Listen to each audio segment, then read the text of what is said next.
नमस्कार दोस्तों, स्वागत है आपका। इस टाइम हम जाके करने वाले हैं MCQs करने वाले हैं। MCQs नहीं कह सकते, लगभग प्रीवियस या 2024 का पेपर जो था UPPCS का ऑफिशियली जो आया था उसको सॉल्व करेंगे। ठीक है, तो ये लगभग 2 से 3 पार्ट में आ सकता है। ठीक है, तो सारे सेशन आप देखते रहिएगा।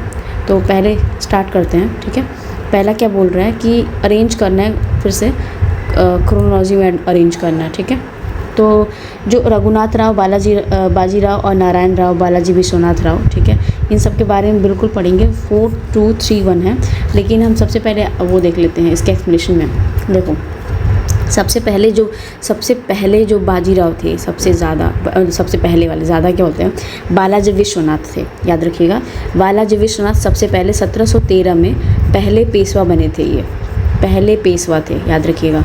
विश्व हैं तो सबसे पहले, ठीक है। तो उसके बाद ये पहले बने। तो 4 किस में है? किसी में भी नहीं है 4। अगर किसी को पता होता कि बालाजी विश्वनाथ ही पहले पेशवा हैं तो भी अरेंज कर सकता था ऐसे टफ़ क्वेश्चंस में। टफ़ क्वेश्चन मतलब ऐसे क्वेश्चंस में, ठीक है। उसके बाद बालाजी बाजीराव आए, ठीक है। तो बालाजी बाजीराव उसके जस्ट बाद आए थे, ठीक। और नाना साहब जो थे सन थे ना बाजीराव के ही, ठीक। तो नारायण राव भी सन थे बालाजी बाजीराव के, और ये उनके डेथ के बाद पेशवा बन गए थे। सबसे यंगर में थे रघुनाथ राव। तो ऑप्शन अगर पता होता कि 4 सबसे पहले आएगा, रघुनाथ राव सबसे लास्ट के थे, लास्ट के वो बने थे, पेशवा बने थे, तो ये हो जाएगा कि ए ऑप्शन हो जाता है, ए करेक्ट करके चले आते हैं, ठीक है। अब आते हैं नेक्स्ट क्वेश्चन पे। कंसीडर करना है following statements with reference to the early trade. There are the references of numerous river ports in India. Ancient India में there were the large entry ports of the goods and the traffic. देखिए, सबसे simple सी बात है, कोई ancient India में बहुत सारे ports होंगे, देखने गया था, अभी भी इतने सारे तथ्य मिलते हैं, सब नीचे साउथ कितने सारे पोर्ट्स, मछलीपट्टनम, ये सब चीज़ें, लेकिन हुए होंगे बहुत सारे रेफरेंसेस हैं। गुड्स और ट्रैफिक में there were the last entry ports of the goods and traffic. हाँ भाई, जब ट्रेड हो रहा है तो होगा ही ना, तो ये भी ऑप्शन सही हो जाएगा, ठीक है। इसमें ऐसी चीज़ें हैं ना, लॉजिकली ज़्यादा दिमाग लगाने का नहीं होता है कि हाँ हिस्ट्री में है तो हुआ होगा। Arrange the following Sen rulers of the Bengal in ascending chronological order में, ठीक है, सेन रूलर्स का। तो HVL करके HVVL होता है ना, HCL ऐसे आता है, तो V और B में सब कंफ्यूज होता है। तो V फॉर वन और VV, ठीक है। तो उसकी वजह से भी कर सकते हैं, याद कर सकते हैं। तो सबसे पहले आए थे हेमंत सेन आए थे, और हेमंत सेन लगभग आए थे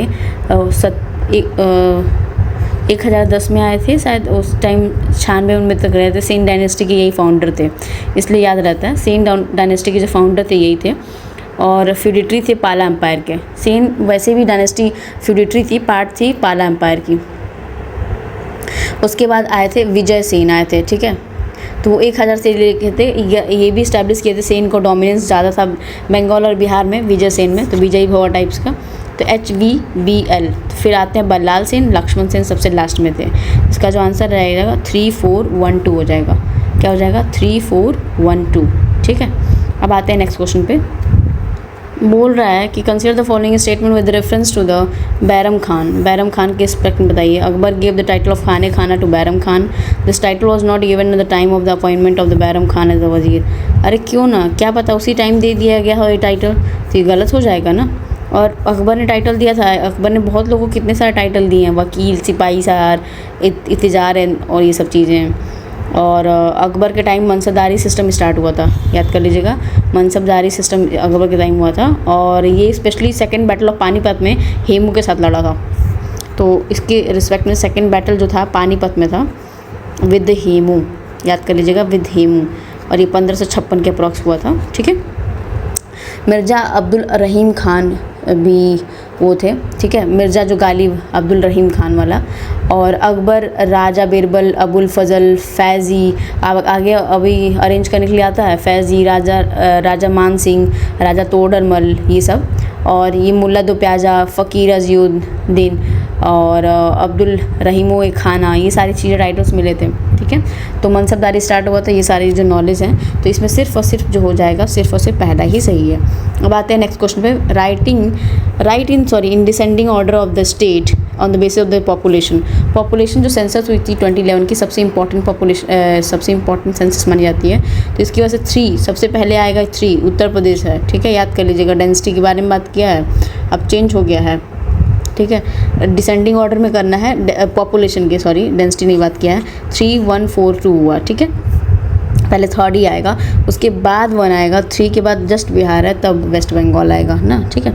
अब आते हैं अरेंज करने के लिए, ये ब्लैक से जो मार्क किया गया हमने मार्क नहीं किया, इसीलिए बस इसे येलो से हाईलाइट कर रहे हैं। लिस्ट द फॉलोइंग में human development report, world economic outlook, world investment report, emission gap report. सबसे ईजी होती है ह्यूमन डेवलपमेंट रिपोर्ट, सबसे ज़्यादा क्या जो यूएनडीपी निकालती है, तो ए का 3 हो जाएगा। ए का 3 किस किस में है, तो सी और डी में, ऐसे क्वेश्चन करते हैं तो हमारे पास 2 ऑप्शन बचते हैं।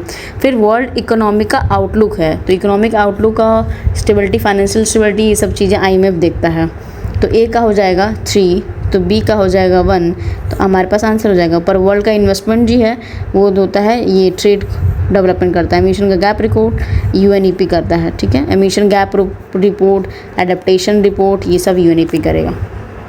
अब आते हैं फिर से क्रोनोलॉजिकल ऑर्डर में मांग रहा है कि भाई प्रधानमंत्री ग्राम योजना योजना, वाल्मीकि योजना, मनरेगा, रूरल एम्प्लॉयमेंट के बारे में बात कर रहा है। तो सबसे पहले स्टार्ट करिएगा, ये ईयर भी देख लेंगे, ठीक है, इसके ईयर मतलब कौन कौन सी ईयर में कौन कौन सा आया था वो देखेंगे, देखते हुए चलेंगे। तो पहले प्रधानमंत्री ग्रामोदय योजना जो हुई थी 2000 में आई थी, तो ये 2000 में आई थी। फिर रूरल एम्प्लॉयमेंट जनरेशन जो प्रोग्राम आई थी 1995 में आ गई थी। पर मिनिस्टर का रोज़गार योजना जो कि 1993 में आई थी। वाल्मीकि अम्बेडकर जो है 2001 में आई थी। उसके हिसाब से जो आंसर हो जाएगा हमारा 2, 3, 4, 1। तो 2 से अगर स्टार्ट करते हैं ना, 1995 में बोल दे कि भाई रोज़गार योजना, तो 1995 में आया था, ठीक है। अब आते हैं नेक्स्ट क्वेश्चन पे। The world first list 1 and 2 so the name of economist, author and ये सब चीज़ों की वजह से ऑथर ये सब दिया हुआ है। मिडरल, इसमें सबसे पहले एडम स्मिथ जो है wealth of the nation, D का 4 सब में ही दिया हुआ है, तो ये थोड़े कन्फ्यूजिंग में होते हैं, पर डी का 4 है। तो 1 का जो है मिडरल होता है इकोनॉमिक थियरी अंडर डेवलपमेंट के लिए, Hirschman the strategy of the economic development, Kaldor है वो भी स्ट्रैटेजिक फैक्टर है डेवलपमेंट का, ठीक है। तो 1, 2, 3, 4 आंसर हो जाएगा, ठीक है। तो ये सब में जब यार बुक पता है तो पता है, ऐसी चीज़ें में कुछ कर नहीं सकते। Which of the following statement is not true about the ecological niche, ecological niche में ट्रू नहीं है। तो पहले देखो इकोलॉजिकल नीश पॉजिटिव पॉइंट्स है, मतलब क्या होता है कि जो एक नंबर ऑफ स्पीसीज़ जो हैं वो अगर एरिया मिलेगा तो बढ़ेंगे, ठीक है, तो वही चीज़ बोलता है। लेकिन बोल रहा है सी वाला, the number of species become smaller in ecological needs, इस रिसोर्सेज आर सफिशिएंट। अगर यहाँ पे खाना मिलेगा तो लोग यहाँ पे ज़्यादा आके बसेंगे, ठीक है, इसलिए जो सी है वो ही करेक्ट नहीं है। अब देखते हैं 10th में। सिमलीपाल जो है उड़ीसा में है, नौकरिक मेघालय में है, अगस्त मलाई केरला में है, मानस जो है आसाम में है। तो ए का जो है हमारे पास 2, तो ये हो जाएगा, बी का हो गया 4, मेघालय यही हो जाएगा, ठीक है। अब आते हैं नेक्स्ट क्वेश्चन पे। Scientific investigation depends on the commitment of practical ideals, honesty is a particularly important science. बिल्कुल दोनों स्टेटमेंट सही हैं, पर्टिकुलरली ऑनेस्टी इंपॉर्टेंट ही होता है, ठीक है। अब भले ही वो हर जगह न चलता हो, अमेरिका वालों और सब चीज़ों में भी तभी भी होता है, ठीक है। इसमें आता है प्लांट किंगडम, फिर किंगडम आता है, फिर फाइलम आता है, क्लास और order. Consider the following statement, Justice पासी opposed Congress by calling the brahminical dominated organisation. बिल्कुल, जयप्रकाश नारायण भले वो नहीं थे, आचार्य नारायण देव उसके प्रेसिडेंट थे, जो आचार्य नारायण देव उसके प्रेसिडेंट थे। तो पहला वाला बिल्कुल सही है, पर जो मॉरल, एक मिनट, नहीं ये उसके है, सॉरी कांग्रेस नहीं, जस्टिस पार्टी नहीं है, sorry, Justice Party oppose by the Congress by calling जो है ब्राह्मणिकल सोसाइटी, ये बात सही है, जस्टिस पार्टी ने ये बोला था साइंटिफिकली। और दूसरा स्टेटमेंट बोल रहा है कि claim that the same communal representation for non brahmins as moral to reforms had given to Muslims, कि ये क्लेम किया था कि जैसे जैसे मुस्लिम्स को मिला था ना सेपरेट इलेक्टोरेट में, तो हमें भी चाहिए जस्टिस पार्टी में, ठीक है।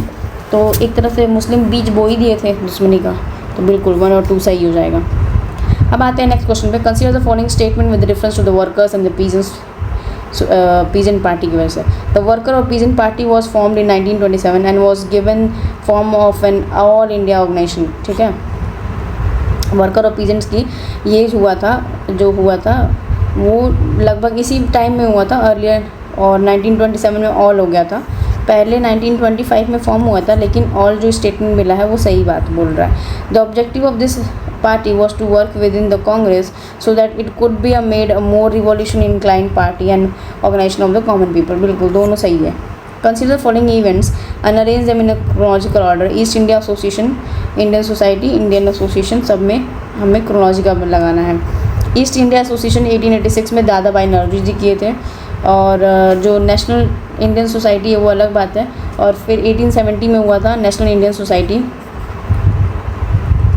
और ये प्रमोट करने के लिए एजुकेशन ये सब चीज़ों की वजह से, ठीक है। और इंडियन सोसाइटी भी हुई थी 1872 में। और इंडियन एसोसिएशन जो हुआ था 1876 में। 1876 में हुआ था सुरेंद्रनाथ बनर्जी और आनंद मोहन बोस की वजह से। ये फिर बाद में ना INC यही बन गया था, लेयर हो गया था, ठीक है।